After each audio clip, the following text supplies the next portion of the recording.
Wakhan border کی حقیقت Wakhan corridor Afghanistan کے صوبہ بدخشاں میں علاقے کی ایک تنگ پٹی ہے۔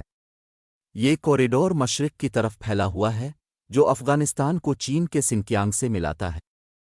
یہ شمال میں تاجکستان کے گورنوبدخشاہ خود مختار علاقے کو جنوب میں پاکستان کے خیبر پختونخوا اور گلگت بالتستان کے علاقوں سے بھی الگ کرتا ہے۔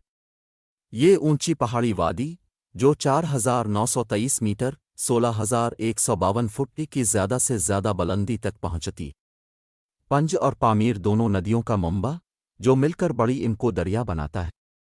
دریا ان گنت صدیوں سے ایک اہم تجارتی راستہ اس وادی سے گزرتا رہا ہے جس سے مسافروں کی مشرقی، جنوبی اور وسطی ایشیا میں آمد و رفت آسان ہو جاتی ہے۔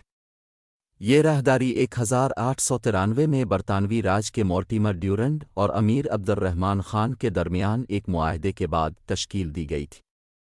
افغانستان ڈیورنڈ لائن بناتا ہے۔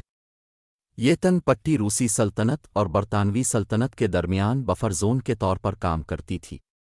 روسی ترکستان کے علاقے جو اب تاجکستان میں اور برطانوی راج کا شمالی حصہ اب پاکستان میں ہے۔ واخان کوریڈور تقریباً 350 کلومیٹر طویل ہے جس کی چوڑائی 16 سے 66 کلومیٹر ہے، چین کو افغانستان سے ملاتی ہے اور تاجکستان کو پاکستان سے الگ کرتی۔ واخان واخان اوخان فارسی اور پشتو بالترتیب واخان، ویکسان اور وکسان بھی کہتے ہیں۔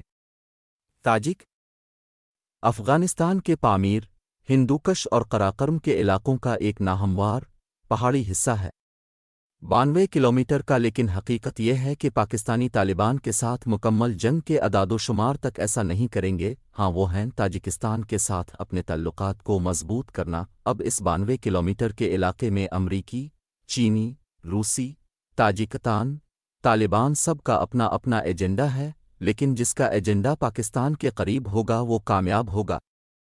طالبان بھول گئے ہیں کہ انہوں نے ہر جنگ جیتی ہے پاکستان کی مدد